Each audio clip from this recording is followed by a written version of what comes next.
स्वागत है आप सभी का स्टडी साइंस 93 में। कल पहला क्लास था, आज दूसरा क्लास है। कल मैंने बताया था सॉलिड का कैरेक्टरिस्टिक, 5 कैरेक्टरिस्टिक्स बताए थे मैंने पहले क्लास में। आज उसके आगे दिया हुआ है एनसीईआरटी के रूप में सॉलिड का क्लासिफिकेशन। किसके आधार पे? जो कण होते हैं सॉलिड में, उनकी अवयवी जो कण हैं उसके आधार पे सारी 2 तरह के बांटे गए हैं। आर्डर ऑफ अरेंजमेंट, सॉलिड के आर्डर ऑफ अरेंजमेंट मतलब जो कणों की व्यवस्था है उसके आधार पे 2 भाग में बांटा गया है। पहला भाग क्रिस्टलीय, जिसे क्या बोलते हैं? Crystalline solid. दूसरा अक्रिस्टलीय। अक्रिस्टलीय क्या बोलते हैं इसको? एमार्फस। 2 भागों में बांटा गया। क्रिस्टलीय जो सॉलिड होते हैं या फिर क्रिस्टलाइन जो होते हैं, उनमें होता क्या है कि जो कण होते हैं, छोटे छोटे कण से मिल करके कोई बड़ा ठोस बना होता है। जो छोटे छोटे कण होते हैं अत्यधिक मात्रा में मिल करके बने होते हैं। जैसे ये छोटे छोटे कण हैं, बहुत ज़्यादा मात्रा में मिल करके बने होते हैं और इनका जो पैटर्न होता है वो रेगुलर पैटर्न होता है। इसमें मतलब नियमित होते हैं और एक एक जो कण है इनकी एक निश्चित ज्यामिति होती है।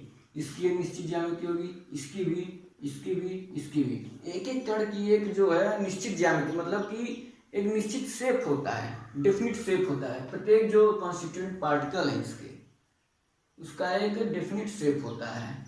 और टोटल जो है ये छोटे छोटे जो पार्टिकल से मिल करके होल सॉलिड बनाते हैं। और इसमें जो है नियमित आकार होता है, इसलिए लॉन्ग रेंज आर्डर होता है। लॉन्ग रेंज आर्डर का मतलब क्या है? मतलब कि यदि हम इस ठोस के एक भाग का अवलोकन कर लें, मतलब एक भाग को देख लें कैसा है ये, इसकी प्रॉपर्टी देख लें, तो हम पूरे ठोस के बारे में बता सकते हैं, चाहे वो ठोस कितना हो, बड़ा क्यों ना हो। अगर हम इसके बारे में जान गए कि इसकी फिजिकल प्रॉपर्टी क्या है, मेल्टिंग पॉइंट क्या है, बॉइलिंग पॉइंट क्या है, या फिर जो इलेक्ट्रिकल कंडक्टिविटी है वो क्या है, तो अगर कोई पूछ दे कि यहाँ पे जो सॉलिड है इसका क्या होगा फिजिकल प्रॉपर्टी, वो भी हम बता सकते हैं। जो इसका होगा वही इसका होगा। मतलब क्या है कि पूरे सॉलिड की प्रॉपर्टी एक समान होगी, चाहे वो किसी भी भाग से देखा जाए। और एक और बात है क्रिस्टलाइन का कि यदि हम एक छोटा सा भाग ले लें, इसी का क्या बोलते हैं, रिपीटेशन करते रहें, ये भाग ले लिए छोटा सा, इसी का रिपीटेशन करते रहे तो ये पूरा सॉलिड का निर्माण हो जाएगा। केवल एक छोटा सा भाग ले लें, हमारे पास ये मान लो इतना बड़ा सॉलिड है, इसका हम एक छोटा सा पार्ट ले लें और इसी का बार बार रिपीटेशन करते रहें, इससे क्या होगा? पूरे ये जो सॉलिड है ये पूरा सॉलिड का निर्माण हो जाएगा केवल एक छोटा सा पार्ट लेकर के। इसलिए कहते हैं कि ये लॉन्ग रेंज आर्डर होता है। इसमें लॉन्ग रेंज आर्डर हिंदी में क्या बोलते हैं? दीर्घपरासी व्यवस्था होती है। तो ये तो हो गया क्रिस्टलीय की बात। अक्रिस्टलीय पे आते हैं। अक्रिस्टलीय इसी का उल्टा है, इसमें कोई लॉन्ग रेंज आर्डर नहीं होता है, इसमें होता है शॉर्ट रेंज आर्डर। इसमें लिख देते हैं दीर्घपरासी व्यवस्था। बहुत इंपॉर्टेंट है दीर्घपरासी व्यवस्था, ये नाम अक्सर आता है। लॉन्ग रेंज ऑर्डर, इसमें क्या होता है? इसी का उल्टा लघुपरासी व्यवस्था होती है। Short range order, short range order होता है। मतलब कि ये छोटे छोटे कणों से मिलकर के तो बना होता है, लेकिन जो छोटे छोटे कण होते हैं सबकी ज्यामिति निश्चित नहीं होती है। किसी की कुछ होती है, किसी की ज्यामिति कुछ होगी, इस तरह से होगा। मतलब कि जो प्रत्येक पार्टिकल्स हैं इनका जो शेप होगा प्रत्येक पार्टिकल्स का अलग अलग हो सकता है, या फिर इतने भाग का कुछ और होगा, इतने भाग का कुछ और होगा, इस तरह से हो सकता है। मतलब इसमें कोई निश्चित वो क्या बोलते हैं, ज्यामिति को हिंदी में ज्योमेट्री नहीं होगी, ज्यामिति को इंग्लिश में मतलब कोई निश्चित ज्योमेट्री नहीं होगी इसकी, इसलिए इसको शॉर्ट रेंज आर्डर बोलते हैं। और एक और खास बात है, इसको द्रव भी बोलते हैं। ये द्रव फॉर्म में भी, लिक्विड फॉर्म में भी होता है। लिक्विड फॉर्म में भी होता है, मतलब क्या है कि जैसे बहुत गाढ़ा द्रव नहीं होता है जिसकी श्यानता बहुत अधिक हो। श्यानता इंटर में फिजिक्स में है, हाई स्कूल में तो पता नहीं, इंटर में श्यानता मतलब कि जो द्रव के परत होते हैं वो बहुत, उसमें घर्षण बहुत ज़्यादा हो, जो गाढ़ा द्रव होता है उसे कह सकते हैं श्यानता। तो श्यानता अधिक अधिक श्यानता वाले द्रव भी ये होते हैं। विस्कस इंग्लिश में बोलते हैं, विस्कोसिटी अधिक होती है लिक्विड्स की, ऐसे द्रव इनको बोले जाते हैं, एमार्फस को। और एमार्फस ये जो है ये ग्रीक शब्द एमार्फोस से ही आया हुआ है। एमार्फोस ग्रीक शब्द है, एमार्फोस इसी से आया हुआ है, जिसका अर्थ ही है वो लिक्विड जैसी संरचना, सॉरी लिक्विड जैसी संरचना है जिसकी कोई ज्यामिति निश्चित न हो, उसको एमार्फोस बोलते हैं। और इसकी कोई भी ज्यामिति निश्चित नहीं होती है क्रिस्टलीय की, याद रखिएगा। इसकी तो एक एक कण की ज्यामिति, एक एक पार्ट की ज्यामिति निश्चित होती है। इसका ज्योमेट्रिकल शेप एक एक पार्ट का निश्चित होता है, डिफिनिट होता है, लेकिन इसका नहीं होता है। ये अंतर होता है, बहुत बड़ा अंतर है ये। और क्या होता है, हाँ मैं लिक्विड की बात कर रहा था, ये जो प्लास्टिक है, कुर्सी आती है प्लास्टिक वाली, आप लोग देखते होंगे, उसको गर्म करते हैं तो वो पिघल जाता है। वो जो है जो पिघला हुआ प्लास्टिक है उसको बोल सकते हैं अक्रिस्टलीय, क्योंकि पिघलाते हैं, पिघल जाता है, फिर उसको किसी न किसी सांचे में ढाल देते हैं। तो ये अक्रिस्टलीय की प्रॉपर्टी है, जो अक्रिस्टलीय ठोस होते हैं उनको पिघला करके और हम किसी भी सांचे में ढाल सकते हैं, ये अक्रिस्टलीय की प्रॉपर्टी होती है। और अक्रिस्टलीय के बारे में क्या बता सकता हूँ मैं, देख लेता हूँ कुछ छूटा तो नहीं है। नियमित तो नहीं होते हैं, बिखरे होते हैं, द्रव के समान होती है संरचना, श्यानता भी मैंने बता दिया है। हाँ, अब द्रव के समान संरचना है तो द्रव की तरह प्रवाह करने की प्रवृत्ति भी होती है इनमें। द्रव प्रवाह करती है ना, इसमें भी प्रवाह होता है लेकिन बहुत कम होता है तो ठोस की तरह। पहले तो एग्जाम्पल जान लीजिए आप लोग, क्या है पहले दिमाग में जब एग्जाम्पल रहेगा ना तो उससे रिलेट करके आप जान जाएंगे क्रिस्टलीय क्या है अक्रिस्टलीय। क्रिस्टलीय को आप मान लीजिए जैसे कोई क्वार्ट्ज है, मतलब बहुत हीरा, बहुत ठोस होता है, मान लीजिए हीरा आ गया इसमें, एग्जाम्पल जान लीजिए फिर मजा आएगा पढ़ने में। हीरा मान लीजिए क्रिस्टलीय है, और रबड़ जो बच्चे यूज करते हैं पेंसिल मिटाने के लिए, वो रबड़ मान लीजिए अक्रिस्टलीय है। हीरा क्या है, एकदम ठोस है, जैसा एक जगह संरचना होगा वैसा पूरा होगा। रबर में क्या है, ऐसे टेढ़ा मेढ़ा होता रहता है, वो दबाएंगे दब जाएगा फिर उसी तरह हो जाएगा, इस तरह का रबर होता है, वो आते हैं अक्रिस्टलीय में। अब जो रबर होते हैं अक्रिस्टलीय होते हैं, उनको जब पिघला देते हैं तो द्रव की तरह हो जाते हैं, फिर उसको जब वो ठंडा करेंगे तो ठोस की तरह हो जाएंगे, जैसे चाहेंगे वैसे ढाल लेंगे। अब जो द्रव होते हैं वो फ्लो करते हैं, ये भी फ्लो करते हैं लेकिन बहुत कम फ्लो करते हैं। और द्रव जैसी संरचना होने के कारण एक बहुत ही इंपॉर्टेंट नाम दिया गया है इसको, एमार्फस को, जिसको कहा गया है अतिशीतित द्रव कहते हैं। एमार्फस को अतिशीतित द्रव, super cooled liquid, super cooled liquid बोलते हैं इसको, सुपर कूल्ड लिक्विड बोलते हैं, या फिर बोलते हैं स्यूडो सॉलिड, आभासी सॉलिड, आभासी बोले तो स्यूडो, स्यूडो सॉलिड बोलते हैं इसको, आभासी सॉलिड या फिर अतिशीतित द्रव।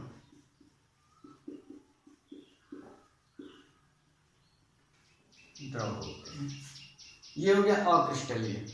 अब कुछ ऐसे भी ठोस होते हैं जो देखने पे तो लगेंगे क्रिस्टलीय हैं, ठीक, देखने पे लगेंगे क्रिस्टलीय हैं, लेकिन एक्चुअल में जब देखेंगे तो वो अक्रिस्टलीय होते हैं। जब उनकी प्रॉपर्टी देखने लगेंगे तो वो अक्रिस्टलीय होते हैं। उनको क्या बोलते हैं, उनको बोलते हैं बहुक्रिस्टलीय, पॉलीक्रिस्टलाइन, जो दोनों की प्रॉपर्टी रखते हैं। देखने में क्रिस्टलीय होंगे लेकिन जब प्रॉपर्टी चेक किया जाएगा तो अक्रिस्टलीय की तरह दिखेंगे, उनको बोलते हैं बहुक्रिस्टलीय। ये पाए जाते हैं ये भी, या फिर बोल सकते हैं इंग्लिश में पॉलीक्रिस्टलाइन। ये होते हैं क्रिस्टलीय। और क्रिस्टलीय में एक और प्रॉपर्टी बचा हुआ है। जो क्रिस्टलीय होते हैं वो होते हैं आइसोट्रॉपिक। क्रिस्टलीय आइसोट्रॉपिक होते हैं। आइसोट्रॉपिक का मतलब क्या होता है कि जिसकी फिजिकल प्रॉपर्टी मतलब क्या है, जैसे रिफ्रैक्टिव इंडेक्स हो गया, रिफ्रैक्टिव इंडेक्स अपवर्तनांक बोलते हैं, रिफ्रैक्टिव इंडेक्स हो गया, या कंडक्टिविटी हो गया, या फिर जो थर्मल प्रॉपर्टी हो गया उसका, ये सब जो होते हैं क्रिस्टलीय में, दिशा जब चेंज होता है, अलग अलग डायरेक्शन से देखेंगे तो अलग अलग क्रिस्टलीय में एनाइसोट्रॉपिक होते हैं,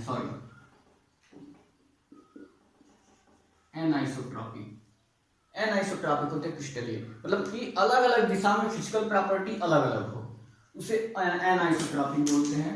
मैं यही लिख देता हूं ताकि कंफ्यूज ना हो। अलग अलग दिशा में अलग अलग प्रॉपर्टी,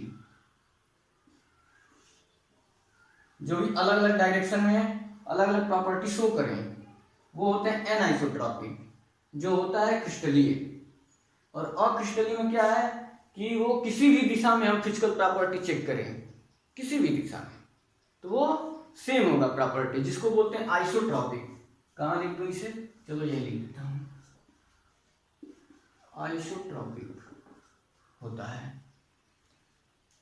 ऐसा क्यों होता है, एनाइसोट्रॉपिक क्यों होता है ये, क्योंकि इनकी जो क्रिस्टल की बनावट होती है बहुत ही मतलब एक नियमित रेगुलर वो होता है, रेगुलर बनावट होती है, रेगुलर पैटर्न होता है उसमें क्रिस्टलीय में। मैं बुक में दिखाता हूं,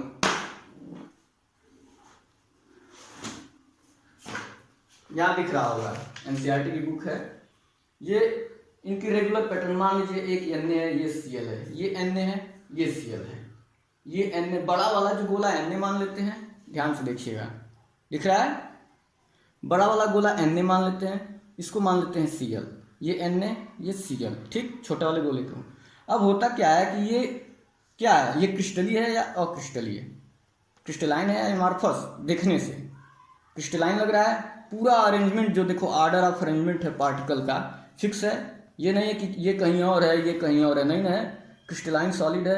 अब अगर हम इस डायरेक्शन से देखते हैं, ये जो है ए बी से अगर हम किसी भी चीज़, मान लीजिए रिफ्लेक्टिव इंडेक्स ही चेक करना है, फिजिकल प्रॉपर्टी रिफ्लेक्टिव इंडेक्स है, ठीक, ए बी डायरेक्शन में हम देखते हैं रिफ्लेक्टिव इंडेक्स। अगर हम ऐसे प्रकाश की किरण डालते हैं, अगर बीच में से निकल जाता है तो सबका सेम होगा, यहाँ से भी जाता है तो इससे समान प्रकार के कण है तो सेम ही होगा। लेकिन अगर ये सेम डायरेक्शन में, एक डायरेक्शन में, लेकिन अगर यहाँ से देखते हैं कुछ आएगा, और अगर यहाँ से देखते हैं तो कुछ और प्रकाश की, क्योंकि बीच रास्ते में पहले ये पड़ेगा, फिर दूसरा, फिर ये बदलता रहेगा कण। तो अलग अलग दिशा में अलग अलग प्रॉपर्टियाँ रही। इस दिशा में एक ही प्रकार के कण मिल रहे हैं तो इसका कुछ और वैल्यू, इस दिशा में अलग अलग तरह के कण मिल रहे हैं, इसकी कुछ और वैल्यू, मतलब कि अलग अलग डायरेक्शन में अलग अलग प्रॉपर्टी के, मतलब अलग अलग वैल्यू मिल रहा है ना। इस दिशा में कुछ और वैल्यू मिलेगा, इस दिशा में कुछ और वैल्यू, अगर प्रकाश की किरण गुजारते हैं तो जब इस दिशा में कुछ और, इस दिशा में कुछ और, डिफरेंट डायरेक्शन में डिफरेंट प्रॉपर्टी दिखा रहे हैं, तो इसलिए ये बोलेंगे एनाइसोट्रॉपिक है। और है कौन, क्रिस्टलाइन है। उसी तरह से एमार्फस में भी होता है, तो ये होता है डिफरेंट। ये हो गया क्रिस्टलाइन और एमार्फस। अभी मैं इसके बारे में अब यहाँ से क्लियर कर देता हूँ पूरा, जब जो अभी तक बताया हूँ वो सब मैं क्लियर करता हूँ। और मैं क्या क्लियर करूँगा, आप लोग क्लियर करेंगे। क्लियर क्या करें, यहीं से बता देता हूँ एक बार फिर। जो क्रिस्टलीय होते हैं उनमें क्या क्या होता है बता चुका हूँ। लॉन्ग रेंज ऑर्डर होता है, मतलब दीर्घ परासी व्यवस्था होती है। एग्जाम्पल भी हीरा है। और क्या होता है, ये एनाइसोट्रॉपिक होते हैं। एनाइसोट्रॉपिक का मतलब भी आप लोग जानते हैं। मेल्टिंग पॉइंट, मेल्टिंग पॉइंट क्या होता है, जो क्रिस्टलीय होते हैं इनका शार्प मेल्टिंग पॉइंट होता है। शार्प मेल्टिंग पॉइंट, साफ कर देता हूँ मैं ब्लैक बोर्ड, फिर से बता देता हूँ, सारी प्रॉपर्टीज बता देता हूँ, मतलब डिफरेंस बता देता हूँ, पूरा क्लियर हो जाएगा। एक एक चीज बता देता हूँ। चैनल पे जो भी नए हैं सब्सक्राइब कर लें, वीडियो सही लगे लाइक कर लें, और अगर दोस्त भाई बहन जो भी हैं जो पढ़ रहे हैं इंटर में उनको शेयर भी कर लें। ये चीज़ें बार बार बताने वाली थोड़ी हैं, प्रचार प्रसार तो होता रहेगा, अच्छा लगेगा तो होगा, नहीं लगेगा तो नहीं होगा। एक ही प्रॉपर्टी में बताता हूँ। पहला है आकार, शेप। अब आप लोग बताएंगे क्रिस्टलीय में शेप क्या होता है? रेगुलर शेप होता है, निश्चित होती है ज्यामिति, पता है ना। इसमें क्या होता है? इरेगुलर होता है। इसमें डिफिनिट होती है शेप,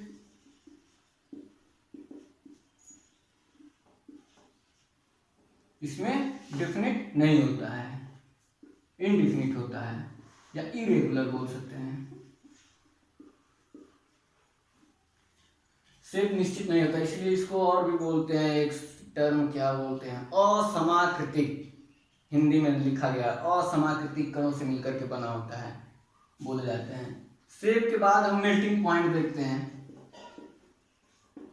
मेल्टिंग पॉइंट, इसमें क्या होता है? 7 मेल्टिंग पॉइंट होता है। इसमें एक रेंज होता है, रेंज होता है जिसके अंदर वो क्या है? पिघलता है। अभी मैं समझा देता हूँ, लिख देता हूँ पहले। शार्प होता है मेल्टिंग पॉइंट, और रेंज में होता है। मतलब ये है कि कोई क्रिस्टल है तो वो किसी एक पॉइंट पे पिघल जाएगा, मेल्ट कर जाएगा। जैसे कोई क्रिस्टल है, बोल दिया जाए कि इसका मेल्टिंग पॉइंट 27 डिग्री सेंटीग्रेड है, क्रिस्टल है तो मतलब ये है कि 27 डिग्री सेंटीग्रेड पे आते ही वो मेल्ट कर जाएगा। लेकिन अगर एमॉर्फस है तो उसमें मेल्टिंग पॉइंट 27 डिग्री सेंटीग्रेड नहीं लिखा जाएगा, बल्कि कहा जाएगा कि ये एमॉर्फस 24 डिग्री सेंटीग्रेड से 30 डिग्री सेंटीग्रेड के बीच पिघल जाएगा। मतलब एक रेंज होता है पिघलने का, पिघलना शुरू किया, धीरे धीरे धीरे धीरे पिघल गया। इसमें क्या होता है? एक ही टेम्परेचर पे पिघलना शुरू, मतलब पिघल जाएगा। इसमें एक रेंज में पिघलता है, मतलब कि शार्प लिख तो दिया, शार्प और रेंज में होता है। इसके बाद से अगली जो प्रॉपर्टी है कट करने की, ये तो मैंने बताया ही नहीं, बड़ी इंटरेस्टिंग प्रॉपर्टी है। देखो, अगर क्रिस्टलाइन सॉलिड है उसको काटा जाए, काटेंगे, जब काटेंगे तो ये है सॉलिड, इसको काट देंगे तो इधर भी एकदम प्लेन मिलेगा, इधर भी प्लेन मिलेगा। काटने पे जैसे कोई भी सॉलिड काट के देखो एकदम प्लेन सरफेस मिलेगा। उसको क्या बोलते हैं? विदलन गुण को इंग्लिश में क्या है? इंग्लिश हिंदी मिक्स हो गया है। क्लीवेज प्रॉपर्टी,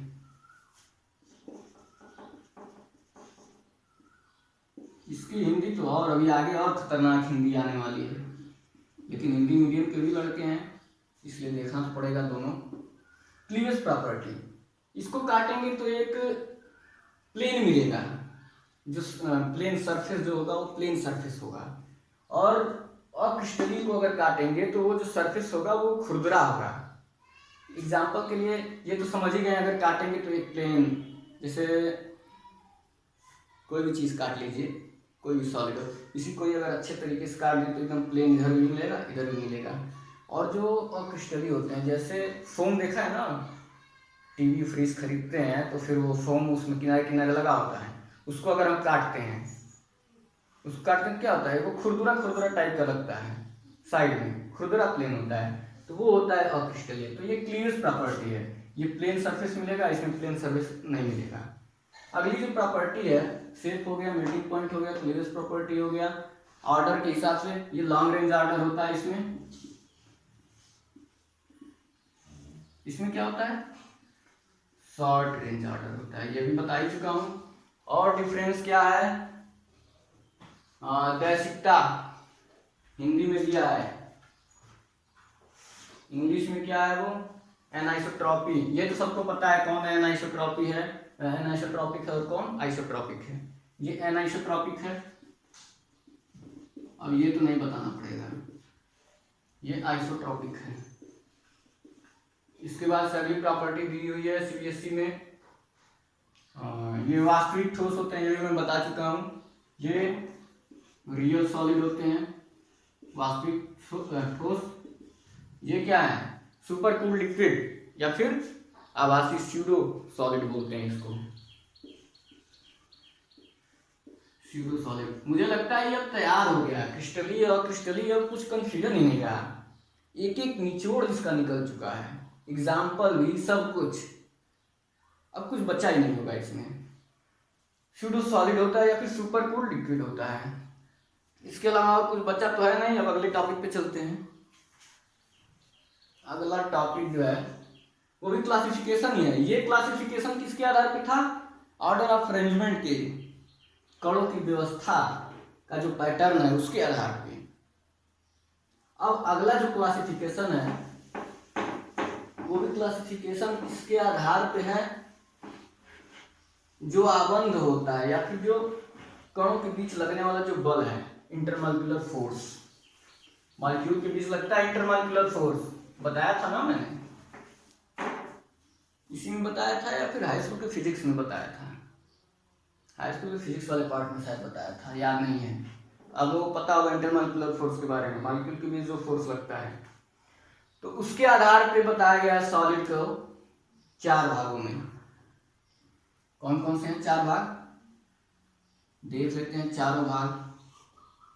पहला जो है, पहला होता है आणविक ठोस।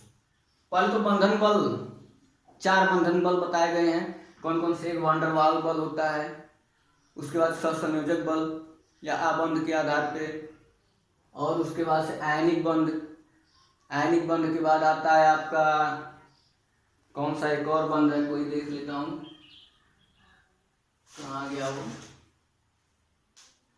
सहसंयोजक धात्विक बंध।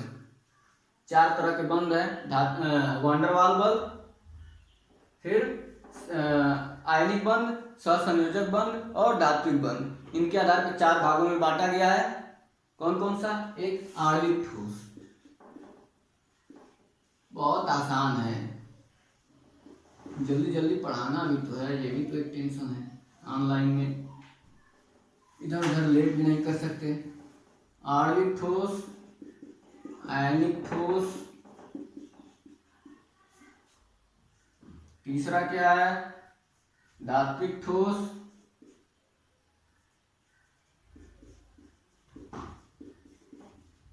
और एक चौथा है जिसको बोलते हैं सहसंयोजक ठोस या नेटवर्क ठोस भी बोलते हैं।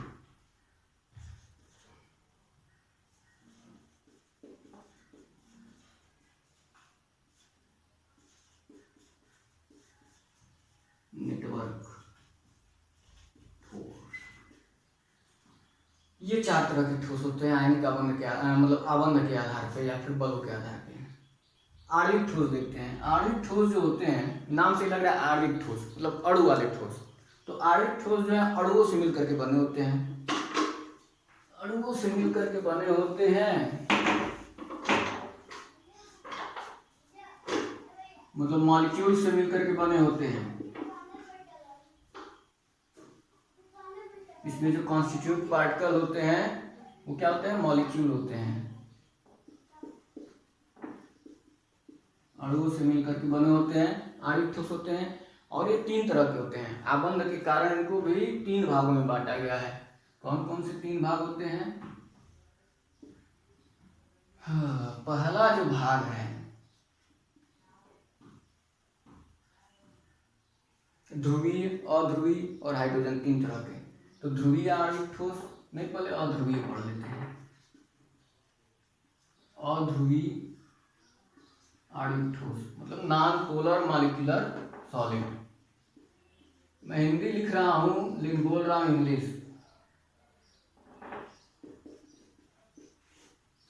नॉन पोलर मॉलिक्यूलर ठोस, दूसरा पोलर मॉलिक्यूलर ठोस, तीसरा है हाइड्रोजन बॉन्डेड मॉलिक्यूलर ठोस मतलब सॉलिड। ध्रुवीय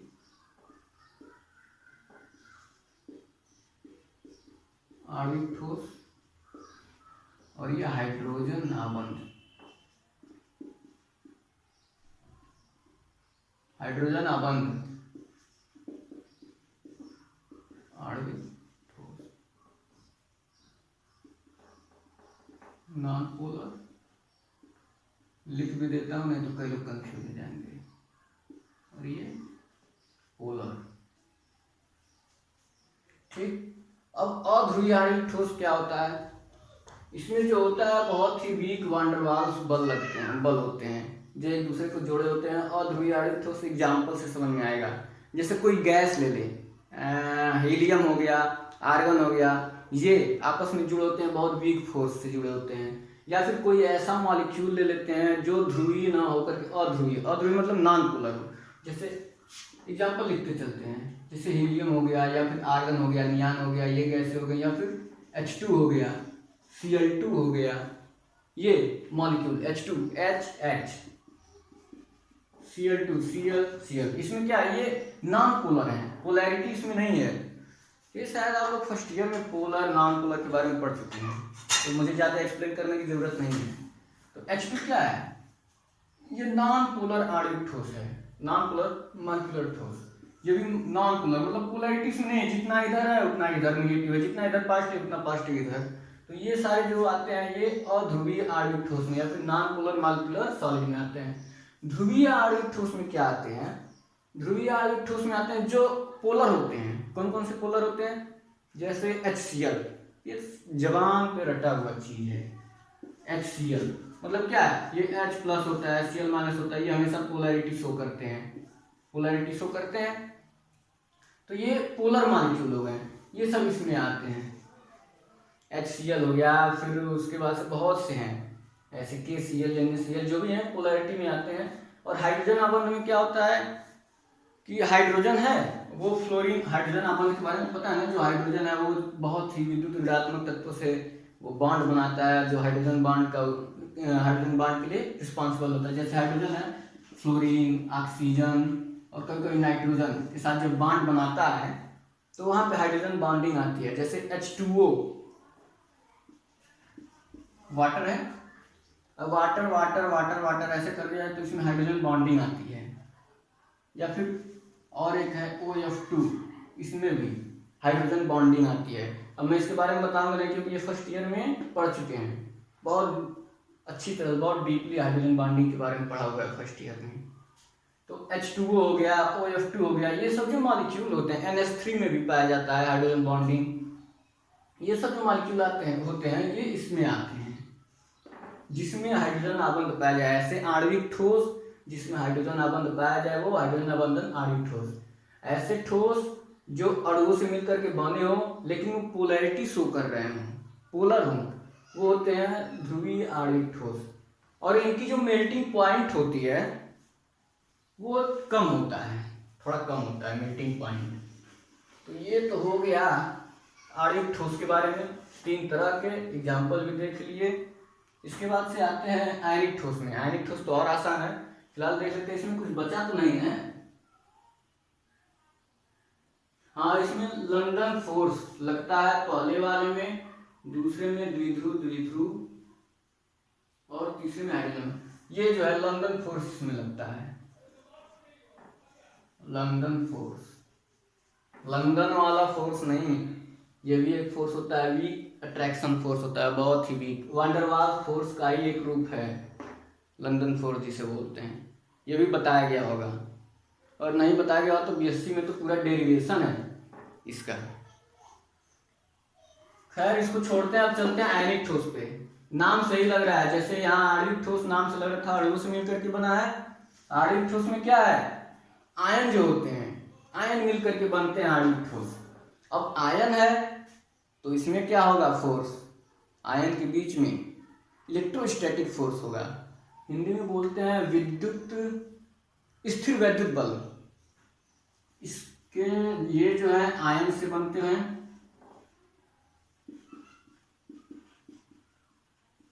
आयन से मिलकर के बने होते हैं। इसमें फोर्स क्या होता है? इलेक्ट्रोस्टैटिक फोर्स होता है। हिंदी में क्या बोलते हैं? हिंदी स्थिर वैद्युत बल। इंग्लिश जानते रहे हिंदी मीडियम वाले, बहुत जरूरी है। अगर हिंदी नहीं याद रहा इंग्लिश भी लिख देंगे बोर्ड में तब भी कोई दिक्कत नहीं है, और आगे चल के इंग्लिश में ही पढ़ना है। तो आयनिक ठोस आयन से मिलकर के बन होता है, इलेक्ट्रोस्टैटिक फोर्स इनके बीच काम करता है। जैसे कोई NaCl में वहां बोला था NaCl, तो यहाँ बोलना चाहिए। आयन होता है Na+Cl माइनस NaCl, एग्जाम्पल के रूप में ले लेते हैं। NaCl जो है वो आयनिक ठोस है, KCl हो गया वो भी आयनिक ठोस है। इनकी जो मेल्टिंग पॉइंट होती है वो इसकी अपेक्षा ज़्यादा होती है, मतलब कि इसको ज़्यादा वो क्या बोलते हैं हीट देनी पड़ती है मेल्ट करने के लिए, मेल्ट करने के ज़्यादा हीट देना पड़ता है इसकी अपेक्षा। और क्या बता सकते हैं आयनिक ठोस में, नाम से ही सोचिए दिमाग में कि आयनिक ठोस है तो क्या हो सकता है उसमें, आणविक ठोस है तो अणुस है उसमें क्या हो सकता है, खुद सोचिए। जब तक खुद आप नहीं सोचेंगे तब तक आप नहीं पढ़ पाएंगे, और खुद से जब सोचना शुरू कर देंगे तो टीचर की ज़रूरत बहुत कम पड़ेगी, किताब की ज़रूरत ज़्यादा पड़ेगी। सेल्फ स्टडी सीखने लगेंगे आप, और जो सबसे ज़्यादा ज़रूरी है सेल्फ स्टडी। तो आयनिक ठोस मैं बताया था इलेक्ट्रोस्टैटिक फोर्स होता है, एग्जाम्पल हो गया NaCl। एक चीज़ और मुझे याद आ रहा है, विद्युत चालकता, मतलब कि ये क्या होते हैं, वो लाइट के मतलब विद्युत के कंडक्टर होते हैं या फिर नहीं होते हैं। तो अगर देखा जाए NaCl जो ठोस में होता है तो इसमें करंट फ्लो नहीं होता है, लाइट कंडक्टर नहीं, कंडक्टर की तरह काम नहीं करते हैं, इंसुलेटर की तरह काम करेंगे जब ठोस होगा, ठोस में इंसुलेटर की तरह काम करेंगे। लेकिन द्रव होगा तब क्या होगा, अगर इसको घोल दिया जाए लिक्विड फॉर्म में कर दिया जाए तब इंसुलेटर होगा कंडक्टर, तुरंत बिजली फ्लो करने लगेगी ये, तो उस समय क्या हो जाएगा कंडक्टर का काम करने लगेगा। मैंने इसमें तो बताया ही नहीं, आप लोग बताइए। आणविक ठोस है तो वो कैसा काम करेगा, इंसुलेटर की तरह या फिर कंडक्टर की तरह। अणु है टूटेगा नहीं तो इधर उधर कहीं जाएगा नहीं, और फ्लो विद्युत जो है फ्लो करने के लिए, इलेक्ट्रिक फ्लो करने के लिए दो ही कंडीशंस होते हैं, या तो वो आयन के द्वारा फ्लो या तो इलेक्ट्रॉन के द्वारा फ्लो। अणु में न तो आयन है न तो इलेक्ट्रॉन है, ये तो इंसुलेटर की ही तरह काम करेंगे, सिंपल सी बात है। और ये अगर ठोस अवस्था में है तो इंसुलेटर, और अगर लिक्विड में है तो फिर कंडक्टर की तरह काम करेंगे। ये हो गया आयनिक ठोस। मुझे नहीं लगता कुछ बच भी रहा है, एक एक पॉइंट खत्म हो जा रहा है, ना तो ये अब इसमें दिक्कत है आप लोगों को, ना तो इसमें दिक्कत है। वीडियो भी लंबा नहीं हो रहा होगा और बोरिंग भी नहीं होगा मेरे ख्याल से, मुझे तो नहीं लग रहा है बोरिंग, काफी इंटरेस्टिंग लग रहा है। अगला देखते हैं धात्विक ठोस। धात्विक ठोस समुद्र में आ गए हैं इस बार, इलेक्ट्रॉनों का समुद्र है धात्विक ठोस, सी ऑफ इलेक्ट्रॉन। इसको क्या बोलते हैं धात्विक ठोस को, metallic solid. Sea of electron एक तरह से इसको हम बोल सकते हैं दूसरा नाम, सी ऑफ इलेक्ट्रॉन, इलेक्ट्रॉनों का समुद्र है। धात्विक ठोस में होता क्या है, धातुओं से मिलकर के जो ठोस बनता है वो धात्विक ठोस होता है। अब एग्जाम्पल के रूप में धातु बहुत से हैं, पीरियोडिक टेबल में जितने इधर हैं एस ब्लॉक में सब धातु ही तो हैं, और डी ब्लॉक में भी तो धातु ही हैं। तो जैसे सोडियम ले लेते हैं, छोड़िए इतना ज़्यादा क्या बताना, सोडियम ले लेते हैं, सोडियम सब में एक एक इलेक्ट्रॉन बाहर होता है, Na+, एक इलेक्ट्रॉन फेंकते रहते हैं सोडियम वाले। तो ये वैसे ही सी ऑफ इलेक्ट्रॉन है, सारे सोडियम है इसमें, तो वैसे ही एक एक इलेक्ट्रॉन फेंकते रहेंगे सारे सोडियम, तो सी ऑफ इलेक्ट्रॉन हो जाएगा। और ये जो है सहसंयोजक बंध से जुड़े होते हैं सोडियम, जो भी मतलब धात्विक ठोस होते हैं सहसंयोजक बंध से जुड़े होते हैं, लिख लिया जाता है, यहीं पे लिख लेते हैं, ये कोवैलेंट बॉन्ड, सहसंयोजक बंध होता है इसमें, कोवैलेंट बॉन्ड होता है इसमें। और इलेक्ट्रॉन जो है ये अपना इलेक्ट्रॉन निकालते रहते हैं, पूरे सॉलिड में इलेक्ट्रॉन घूमते रहते हैं इधर उधर, इसलिए इसमें क्या होगा, इंसुलेटर की तरह ये काम करेगा या फिर कंडक्टर की तरह, तो आसान सब लोग बोल रहे हैं कंडक्टर की तरह काम करेगा, क्योंकि इलेक्ट्रॉन है और इलेक्ट्रॉनों की वजह से फ्लो होता है इलेक्ट्रिसिटी, तो कंडक्टर की तरह काम करेंगे। और अगर थर्मल एनर्जी देते हैं किसी एक चीज और, अगर एक भाग में इलेक्ट्रिक फ्लो करते हैं, ध्यान दीजिएगा, किसी एक भाग में इलेक्ट्रिक फ्लो करते हैं, हम सोचते हैं कि इस छोर पे इलेक्ट्रिक फ्लो करते हैं, इस छोर पे नहीं आएगा, तो ऐसा कुछ नहीं है, इस छोर पे करेंगे तुरंत इलेक्ट्रॉन कूदते कूदते उस छोर तक पहुंच जाएगा लेकर के बिजली को, इलेक्ट्रिक को। तो एक जगह अगर इलेक्ट्रिक फ्लो करते हैं तो पूरे सॉलिड में इलेक्ट्रिक फ्लो होने लगता है। उसी तरह थर्मल प्रॉपर्टी भी इसकी है। अगर एक जगह हीट देते हैं, यहाँ पे गर्म हुआ था, तो ये नहीं है कि यहीं पे गर्म रहेगा, तुरंत जो इलेक्ट्रॉन है गर्म करके और आगे बढ़ते जाएंगे और पूरा जो सॉलिड है वो गर्म हो जाएगा। तो जो क्या बोलते हैं, इलेक्ट्रिक वाला जो प्रॉपर्टी है और जो थर्मल प्रॉपर्टी है दोनों सेम होते हैं। पूरे सॉलिड में वो क्या होता है, वितरण इसका होता है, डिस्ट्रीब्यूशन होता रहता है। तो ये तो हो गया धात्विक ठोस। एग्जाम्पल जैसे सोडियम का धातु हो गया, मैग्नीशियम का हो गया, कोई भी हो गया, ये एग्जाम्पल हो गया। इसके बाद से सहसंयोजक या नेटवर्क ठोस पढ़ चुके हैं फर्स्ट ईयर में बहुत अच्छी तरीके से, केवल मुझे याद दिलाना है। सहसंयोजक या नेटवर्क ठोस। नेटवर्क ठोस में एग्जाम्पल सीधे लेता हूँ।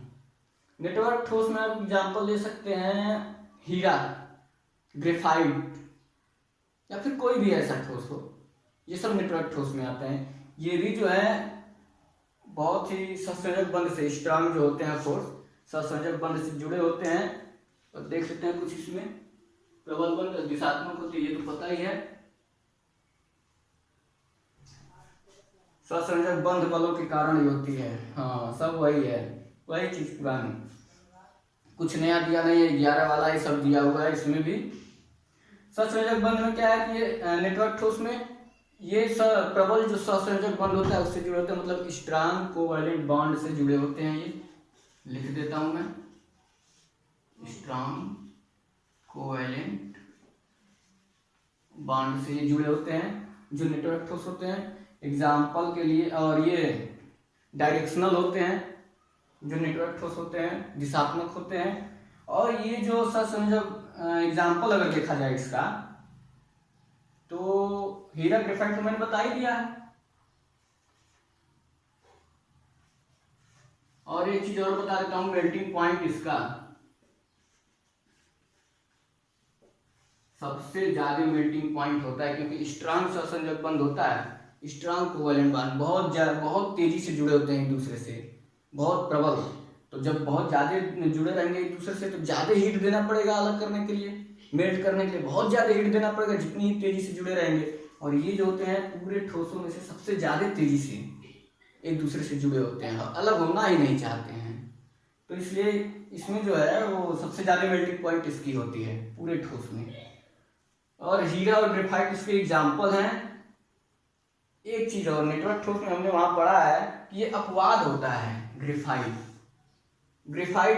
अब क्यों अपवाद होता है, क्योंकि जो नेटवर्क ठोस होते हैं या फिर सहसंयोजक ठोस जो होते हैं वो भी इलेक्ट्रिक फ्लो नहीं करते हैं, वो इंसुलेटर की तरह काम करते हैं। जो भी ठोस होते हैं सब इंसुलेटर की तरह काम करते हैं, लेकिन एक जो अपवाद है ग्रेफाइट, वो इंसुलेटर की तरह काम नहीं करता है। सारे ठोस इसके कठोर होते हैं, कठोर तो होंगे ही, नेटवर्क ठोस है, सब ठोस कठोर होते हैं। लेकिन जो ग्रेफाइट है वो क्या होता है, सॉफ्ट होता है। बाकी सब हार्ड होंगे, लेकिन जो ग्रेफाइट है वो सॉफ्ट होता है। मतलब जो ग्रेफाइट है वो उसकी दिशा कुछ और है, बाकी सब तो फॉलो करते हैं, लेकिन जो ग्रेफाइट है वो होते हैं ऐसे लड़के भी होते हैं कोचिंग में या फिर स्कूल में, सब ध्यान से पढ़ते हैं, लेकिन एक आध लड़का उसमें होता है जो इधर उधर विचलित करता रहता है, क्लास को डिस्टर्ब करेगा। वैसे ही ग्रेफाइट है जो इसको डिस्टर्ब करता रहता है। डिस्टर्ब करता क्यों है, उसकी जो ज्यामिति होती है, ज्योमेट्री, जो संरचना होती है, स्ट्रक्चर, उसकी वजह से ये डिस्टर्ब करता रहता है। मतलब क्या होता है, हीरे में आप लोग देखेंगे वहाँ पे 11 में बहुत अच्छी तरह से पढ़ाया गया है ये कि हीरा जो होता है चारों बंध एक दूसरे से बंधे होते हैं, जो चारों बॉन्ड होते हैं। लेकिन ग्रेफाइट में क्या होता है कि एक अगर कार्बन का परमाणु है तो वो 3 जगह, जैसे एक कार्बन का परमाणु है वो 3 जगह पे जुड़ा रहता है, लेकिन एक इसका खाली रहता है।